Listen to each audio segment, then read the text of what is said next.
मित्रांनो नमस्कार। आज जागतिक वन दिन या निमित्त कर्मवीर मामासाहेब जगदाळे महाविद्यालय वाशी या ठिकाणी जागतिक जल दिन तसेच जागतिक चिमणी दिन तसेच जागतिक वन दिनाचे औचित्य साधून महाविद्यालयाच्या अंतर्गत गुणवत्ता हमी कक्ष, वनस्पतीशास्त्र विभाग व ग्रीन क्लब यांच्या संयुक्त विद्यमाने कार्यक्रमाचे आयोजन करण्यात आले होते। प्रमुख पाहुणे म्हणून ते आलेले होते। कार्यक्रमाचे अध्यक्ष प्राचार्य डॉक्टर अरुण गंभीरे सर तसेच वनस्पतीशास्त्र विभाग प्रमुख श्यामसुंदर डोके सर देखील त्या ठिकाणी उपस्थित होते। डॉक्टर MD उंद्रे सर यांनी वन झाडे आणि उपयुक्त झाडे तसेच त्यांनी झाडे लावण्यासाठी एक आम्हाला शपथ दिली आणि त्या शपथेनुसारच मला असं सांगायचं आहे मित्रांनो या व्हिडिओच्या माध्यमातून की मी या वर्षी राष्ट्रीय जागतिक वन दिनानिमित्त मी यावर्षी 100 झाडे लावण्याची संकल्पना केलेली आहे आणि ती झाडे जगवण्याचाही निर्धार केलेला आहे। त्याचप्रमाणे आम्ही कॉलेजमध्ये आम्ही जागतिक चिमणी दिवस हा देखील साजरा करण्यात आलेला आहे। त्या ठिकाणी प्राचार्य गंभीरे सर यांनी चिमण्यांसाठी पाणी ठेवलेलं आहे। तसेच चिमण्यांसाठी चारा म्हणून त्या ठिकाणी ज्वारीची कणसे याचे देखील आम्ही झाडावरती ठेवण्याचा प्रयत्न केलेला आहे। मित्रांनो या व्हिडिओच्या माध्यमातून आपण पण नक्कीच जागृती करा। मित्रांनो डोके सर आणि गंभीरे सर यांना प्रचंड अशी पगार असून देखील ते सामाजिक बांधिलकीशी बांधलेले आहेत। ते स्वतः सामाजिक कार्यक्रमामध्ये सामील असतात। स्वतः ते कुठली ना कुठली गोष्ट एक समाजाची देणं म्हणून ते काम करत असतात। डोके सरांनी त्यांच्या गावामध्ये पाणी अडवा आणि पाणी जिरवा असे मोठमोठे प्रकल्प राबवून त्या ठिकाणी पाण्याची पातळी ही वाढवण्याचा प्रयत्न केलेला आहे। मित्रांनो जागतिक चिमणी दिवस या दिनानिमित्त मी स्वतः माझ्या शेतामध्ये चिमणींची काळजी घेण्यासाठी त्यांना या समर सीझनमध्ये पाण्याचं नियोजन करणार आहे, त्यांना चाऱ्याचं नियोजन करणार आहे।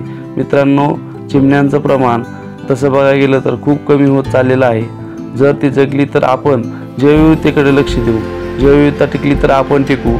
या निमित्त मी या व्हिडिओच्या माध्यमातून आपणांना सर्वांना एकच रिक्वेस्ट करेल की आपण पण कुठला ना कुठला निर्धार करून आपण समाजाचं देणं म्हणून ते काम करावं एवढीच माझी विनंती आहे। जागतिक जल निमित्त मित्रांनो आपण आपल्या शेतातील पाणी शेतातच अडवून झिरपूया, पाण्याचं पर्क्युलेशन करूया।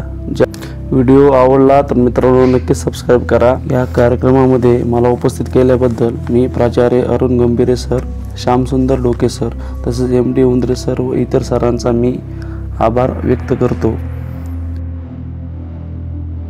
आणि त्याच्या अगोदर डोके सरांचा फोन एक 15 दिवसाखाली येऊन गेला होता।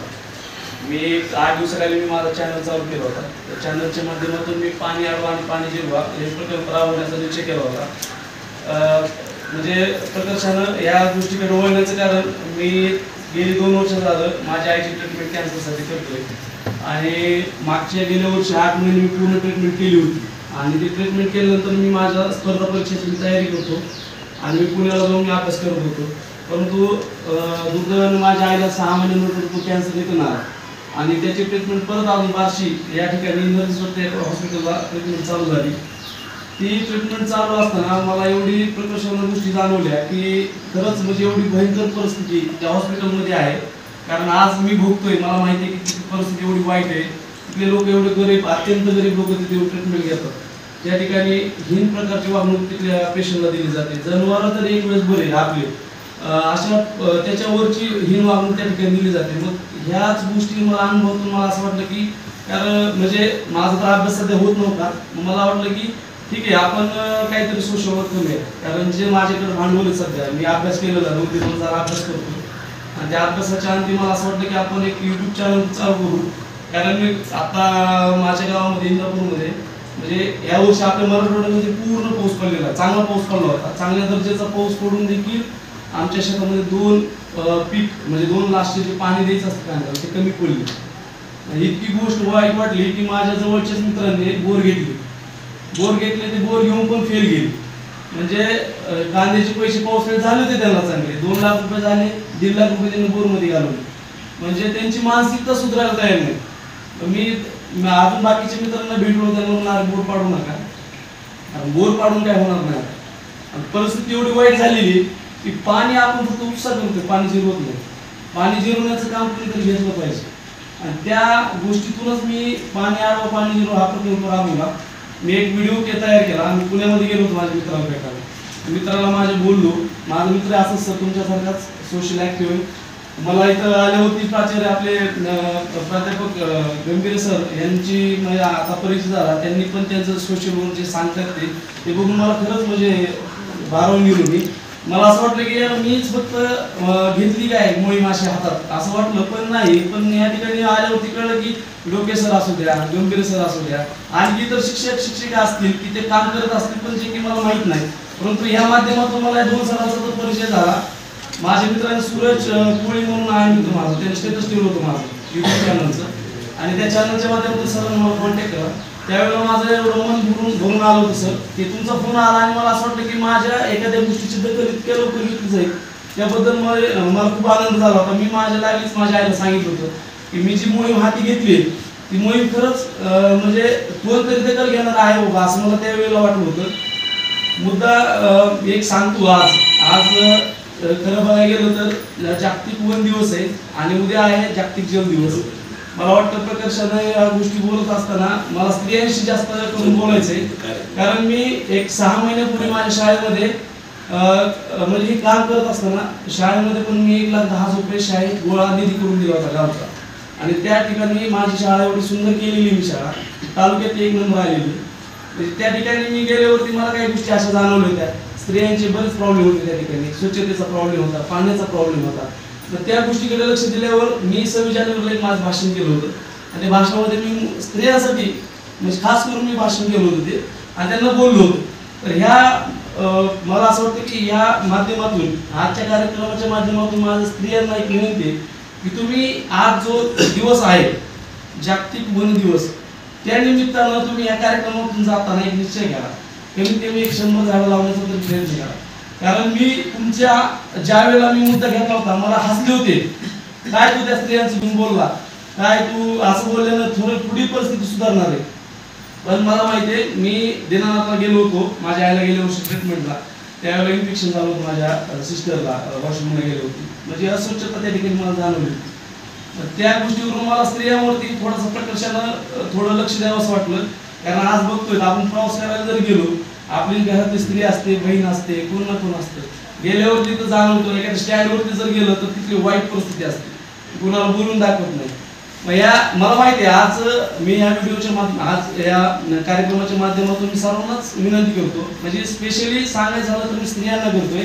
कारण स्त्री ही मला वाटतं भावनिक असते आणि ती खरंच मनावर येत असते. म्हणून मला या व्हिडिओच्या माध्यमातून मला या कार्यक्रमाच्या माध्यमातून एवढं सांगायचं की तुम्ही हा वन दिवस साजरा करत असताना खरंच आपण इथून जाताना एक 100 नसेल तर 10 तरी झाडं लावा. तुम्हाला झाडं लावायला टाइम नाही हो, ठीक आहे, झाडं लावायला टाइम नसेल तर मला असं वाटतं की पुढे जाऊन एक अजून एक उपक्रम राबवता येईल. तो म्हणजे आता सीड्स बॉल असतात, जेणेकरून जूनमध्ये पाऊस पडतो. त्या पाऊस पडत असताना आपण एक करू शकतो, आपल्याला जर टाइम नाही भेटत तर ठीक आहे, आपण छोटेसे गोळे करा, चिखलाचे मातीचे गोळे करा, त्याच्यामध्ये बिया टाका. बिया कोणत्या टाकायच्या कोणत्या नाही ते तुम्ही ठरवा. आणि त्या चलत असताना प्रवास करत असताना त्या तुम्हाला ज्या ठिकाणी मोकळी जागा होती त्या ठिकाणी फेकून द्या, जेणेकरून जूनचे 2 पाऊस पडल्यानंतर त्या बिया उगवण्याची क्षमता वाढण्याची शाश्वती जास्त असते. म्हणजे अशा प्रकारे पण आपण आजच्या दिवशी आपण हा उपक्रम राबवू शकतो. पुढे चलून मला सांगायचं झालं तर आपला प्रामुख्याने भाग हा मराठवाडा येतो आणि मराठवाड्यामध्ये वनांचं प्रमाण खूप कमी आहे. त्याच्यात सर्वात कमी हे प्रमाण लातूर जिल्ह्यामध्ये येतं आणि असं दुष्काळी भाग लातूर आहे. आपलाही धाराशिव जिल्हा काही चांगला आहे असं भाग नाही. आपलं सांगायचं झालं तर पुढं मी काही पॉईंट लिहून घेतलेले आहेत, मला त्या विषयावरती थोडं बोलायचं आहे. सर्वाधिक वन क्षेत्र हे बघायला गेलं महाराष्ट्रामध्ये तर आपल्या गडचिरोली जिल्ह्यामध्ये आहे. आणि प्रकर्षानं भारत देशाचे जे क्षेत्रफळ आहे त्या क्षेत्रफळानुसार 33% भाग हा वनाखाली असला पाहिजे असं सायंटिस्टचं म्हणणं आहे. माझं नाही, कारण सर्वे आहे त्यांना सांगितलं की 33% हा भाग पूर्णपणे पाहिजे. तसं बघायला तर आपला भाग हा 22% मध्ये मोडतो, 10% अजूनही कमी प्रमाण पडतंय. आणि त्याच्यामध्ये वनामध्ये पण प्रकार पडतात. खारफुटी वने आहेत. खारफुटी वनांचे जर तुम्ही बघायला गेलं तर बरेच फायदे आहेत. आणि आज ते बघायला गेलं तर आपण डेव्हलपमेंटच्या नावाखाली कट करतोय. म्हणजे बऱ्याच ठिकाणी डेव्हलपमेंट म्हणतो आपण, पण डेव्हलपमेंट करताना आपण एक विचार करत नाही. एक कुठली गोष्ट डेव्हलपमेंटच्या नावाखाली ज्यावेळेस घेतो तर त्यावेळेला झाड कट केलं जातं. त्यावेळेला आपण विचार करत नाही एक झाड किती प्रमाणात ऑक्सिजन तयार करतं, एक झाड पाणी मुरवण्याचं प्रमाण किती प्रमाणात करतं याचं महत्त्व आपल्याला माहीत नाही. मला वाटतं या कार्यक्रमाच्या माध्यमातून तुम्ही नक्कीच म्हणजे ऐकून जाऊ नका, एक तरी झाड मनावरती घ्या. मला वाटतं आज इथे शिक्षिका आहेत, तुमची मुलं असतील मुली असतील, त्यांच्या प्रेमापोटी तरी एक तरी झाड लावायचा प्रयत्न करा. मी म्हणतो इथं मुली आहेत, तुमच्या आईवडिलांसाठी तरी त्यांच्याकडे बघून एक प्रेरणेनं झाड लावा. जी की माझी ती आई आहे, ती माझा वडील आहे, ती माझा भाऊ आहे, ह्या नात्यातून ह्या प्रेरणेतून तुम्ही ती झाड लावा. ज्यांना आई वडील नाहीत त्यांच्या एक भावपूर्ण श्रद्धांजली चांगली गोष्ट म्हणून तुम्ही त्याच्यासाठी झाड लावा. पाणी अडवा पाणी जिरवा हा प्रकल्प आपण येऊच, पण पाणी अडवा पाणी जिरवा हा प्रकल्प मी स्पेशली पुरुषांना सांगू शकेल. कारण स्त्री आपल्या घरातल्या वडिलांना बोलून आणि बोलली पाहिजे, कारण पाण्याची एवढी प्रचंड वाईट परिस्थिती आज आपल्या मराठवाड्यामध्ये जाणवते. 60 ते 70 सेंटीमीटर आपल्याला पाऊस पडतो, पण पाऊस पडून पण तो पाऊस आपल्याला त्या प्रमाणात त्याचा वापर केला जात नाही, कारण ते पाणी वाहून जातं. त्याच्यावरती उपाययोजना म्हणून काय केलं पाहिजे. एक आता सध्या प्रसार माध्यमामध्ये सोशल मीडियावरती एक वायरचं म्हणून आहे, त्यांनी एक सध्या योजना राबवलेली आहे, ती म्हणजे शोषखड्डे खांदावे. आणि त्याच व्हिडिओच्या माध्यमातून मी माझा युट्यूब चॅनल चालू केला होता. प्रत्यक्षात 8 दिवसाखाली युट्यूब चॅनल चालू केला. मी दुसराच एक व्हिडिओ सोशल मीडियावरती टाकला होता पारधी समाजावरती. तो सर कुठं नाही सांगत मी 8 दिवसामध्ये म्हणजे टाकून पण 4 दिवस झाले असतील, त्याला 10,000च्या वरती व्ह्यूज आलेले आहेत. म्हणजे मला खरंच आनंद वाटला की मी जे काम हाती घेतलेलं आहे खरंच त्याला कुठंतरी मला एक प्रोत्साहन मिळतंय, आणि त्या प्रोत्साहनाच्या माध्यमातून मी सोशल वर्क चालू केलेलं आहे. मला वाटतं हे फक्त भाषण म्हणून ऐकू नका. आज या कार्यक्रमाचे प्रमुख पाहुणे मोलानी सर, ते पण आज या ठिकाणी आपण बोलवले आहेत, ते पण त्यांचे अनुभव सांगणार आहेत.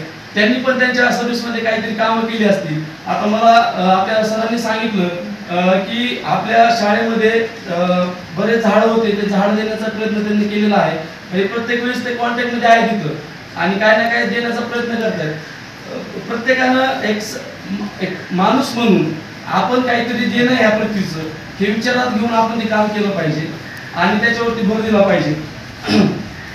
तर त्या झाडाचं एक तर पाण्याचं प्रमाण, पाणी मुरवण्याचं प्रमाण ते वाढवतं, कारण त्या झाडाचं जास्तीत जास्त खालीपर्यंत मुळ्या घेण्याचं काम ते झाड घेत असतं आणि त्याच्या माध्यमातून पाणी खाली झिरपत असतं. तर झाड लावा. मला असं वाटतं आपण शोषखड्डे तर थांबूयाच, पाणी अडवूया, पाणी जिरवूया. आपल्याला मोठमोठे बंधारे बांधायचे, बांधताना आपल्याला सोलर सहकार्य करण्याचा प्रयत्न करावा. ग्रेटा थर्नबर्ग नावाची एक मुलगी आहे, ती 15 वर्षापूर्वी जी तिचं वय 15 वर्ष होतं आणि त्या 15 वर्षाच्या मुलीनं तिला कुठंतरी जल प्रदूषण जाणवत होतं आणि ती स्वीडन या देशाची मुलगी आहे. त्या मुलीनं प्रकर्षानं काय केलं असेल तर ती शाळेत जात होती, तर तिचा प्रत्येक शाळेत जात असताना एक शुक्रवार तिने एक ठरवला होता आठवड्याचा, आणि ती आठवड्याचा शुक्रवार ती शाळा बुडवायची आणि तिच्या संसदेपुढे जाऊन आंदोलन करायची. म्हणजे एवढ्या लहान वयाची मुलगी जर ते आंदोलन करते, आपण मुली आहेत, आपण कुठला तरी उपक्रम हातात घ्यावा. मला असं वाटतं या माध्यमातून तुम्ही म्हणजे टीव्हीचा विषय नाहीये, पण खरंच उपक्रम राबवा. मला युसुफ जायसारखी आपली जी पाकिस्तानी एक स्त्री आहे, तिनं शांततेचा नोबेल पुरस्कार घेतलेला आहे. ग्रेटा थर्नबर्ग नावाच्या मुलीनं शांततेचा पुरस्कार घेतलेला आहे. मग आपल्या भारत देशात, आपल्या महाराष्ट्रामध्ये एकही मुलगी अशी का तयार होत नाही? काय कारण आहे त्याचं? आपलं म्हणजे आपले विचार कुठं जातात याचा विचार आपण केला पाहिजे. प्रत्येक शिक्षकाने विद्यार्थ्यांना आपला ज्या वेळेस आपण अभ्यासक्रम शिकवतात त्यावेळेस सामाजिक भान पण ठेवलं पाहिजे. कारण मित्रांनो, मला सांगायचं आहे की आयुष्य, माझ्या आईला ज्यावेळेस कॅन्सर झाला त्यावेळेला मला कळलं की आयुष्य हे कुणाचंच म्हणजे स्थिर नाही, कधी कुणाला काय होईल काय सांगता येत नाही. त्यामुळं जाता जाता मला असं वाटतं की आपण ह्या पृथ्वीचं देणं काहीतरी दिलं पाहिजे. आपण दिलं पाहिजे. आपल्या आईकडे बघा, आपल्या वडिलांकडे बघा, त्यांना काम करत असताना असं वाटलं पाहिजे की नाही यार, माझ्या मुलानं काहीतरी चांगलं काम केलं, माझ्या मुलीने काहीतरी चांगलं काम केलं. झाड लावणे हे तर वाईट काम नाही, पाणी अडवा पाणी जिरवणे हे तर वाईट काम नाही. ह्याच्याकडे तुम्ही लक्ष द्या. कारण आपण बघितलं तर या ठिकाणी आपल्या कॉलेजमध्ये जे विद्यार्थी असतात बऱ्यापैकी असे किती महत्व बाबा, पाणी आपण अडवलं तर काय होईल. आता पाणी प्रामुख्याने पृथ्वीतलावरती 71% पाणी आहे, पण त्या पाण्याचा वापर आपण तेवढ्या प्रमाणात करत नाही. त्यातले 2-3% पाणी हे पिण्याचं आहे. त्या पिण्यामधलं 0.3% पाणी आपण फक्त वापरतोय. म्हणजे डाटा जर बघायला गेला तर 0.3% आपण पाणी वापरतोय. 0.3% मधलं पाणी सुद्धा आपण वाहून घेऊन जातोय. म्हणजे त्याचं अडवण्याचं प्रमाण काही करत नाही, त्याच्यावरती उपाययोजना काही करत नाही. आपण कुठल्याच गोष्टीवरती सिरियस नाही. आपण सिरियस कधी होणार नाही? ज्या वेळेला एखाद्या घरच्यावरती संकट येईल त्यावेळेला आपण फक्त मानसिकतेनं बघणार की नाही ते त्याच्यावरती संकट आलेलं आहे, आपल्यावरती नाही. माणूस म्हणून आपल्या भावना कधी बदलणार आहे? माणूस म्हणून आपण कधी एक माणुसकी म्हणून आपण आपलं काम हातात घेणार आहे. सामाजिक बांध प्रत्येकानं ठेवलं पाहिजे. अशी कामं करायला खूप पैशाची गरज लागणार नाही. प्रत्येकानं मी म्हणतो आपल्या मैत्रिणीचा बर्थडे असू द्या, मित्राचा बर्थडे असू द्या, एखाद्या शिक्षकांचा बर्थडे असू द्या, त्या बर्थडे निमित्त तरी 10 झाडं लावा. त्या बर्थडे निमित्त सामाजिक काम करण्याचा प्रयत्न करा. चांगला एक संदेश द्या. बर्थडे आपण सर्व करतायत, 200-250 रुपये घालवतोय आपण एका केकसाठी. त्याच केकसाठी आपण एखादं झाड आणा. केक आणण्यापेक्षा झाड द्या, गिफ्ट म्हणून त्याला एक झाड द्या. वेगवेगळे उपक्रम राबवा. त्यातून समाजामध्ये चांगला संदेश जाईल. येणारी पिढी ही चांगला आदर्श घेईल. कारण आज बघायला गेलं तर येणारी पिढी ही पूर्णपणे बावळ झालेली आहे. बावळच म्हणेन मी. कारण कोणाला सामाजिक भान राहिलेलं नाही. भावना या एकदम कमी झालेल्या आहेत. म्हणजे वेळ आल्यावरती ज्या कुटुंबावरती वेळ येते ना त्याच व्यक्तीला वाटतं की यार माझ्यावर खूप वाईट वेळ आली. आणि जोपर्यंत आणि ज्याच्यावर वेळ आलेली नाही तो एकदम खुश राहतो. त्याला वाटतं की ठीक आहे, तो तिच्यावर वेळ आली, माझ्यावरती आलेली नाही. मला माझ्या आईला ज्या दिवशी कॅन्सर झाला होता ना त्या दिवशी मला चांगलं माहिती आहे की मला गावातले दोघं तिघे मुद्दाम विचारत होते. कारण मी माझ्या आईला कळून म्हणून मी कॅन्सर लपवलं होतं. तिला सांगितलं होतं तिला कॅन्सर आहे म्हणून. तर ते मुद्दाहून काही लोकांना समजल्यावरती पण ते मला बोलत होते म्हणजे काय आहे बाबा कशामुळं. पण मला माहिती आहे बघणारा बघतो पुढील काही दिवसातच त्याच्यावरती असं संकट आलं होतं. म्हणजे आजाराच्या निमित्त नाही पण वेगवेगळ्या आजाराच्या निमित्त त्याच्यावरती संकट आलं होतं. आणि ते संकट आल्यावरती त्याला कळलं की आर्थिक परिस्थिती असते, खूप गोष्टी असतात. मग त्यावेळेला त्यानं मला सांगितलं की यार तुझ्यावरती वेळ आली. मला त्यावेळेस हसू येत होतं की तू अडकलाय, कारण तुझं शिक्षण थांबलंय, तुझा अभ्यास बंद पडलेला आहे. मग एवढा म्हणजे भावना मला त्यावेळेस वाटले की भावनाहीन लोक झालेली आहेत. ह्या कार्यक्रमाच्या निमित्त मी एवढं सांगतो की आता डाटा बराच घेतला होता मी, पण मला डाटा देण्यापेक्षा थोडं जागृती करून बोललेलं मला बरंच वाटलं. आणि या माध्यमातून एवढं सांगतो सरांकडून खूप एनर्जी घेण्यासारखी आपले प्रिन्सिपल सर असू द्या, डोके सर असू द्या, या सरांकडून एवढे आदर्श घेण्यासारखे त्यांची काम आहेत. त्यांनी शेतामध्ये 2-2.5 हजार झाडं लावली मला ते आता सांगत होते. म्हणजे मन भरून आलं सर सांगत होते त्यावेळेस.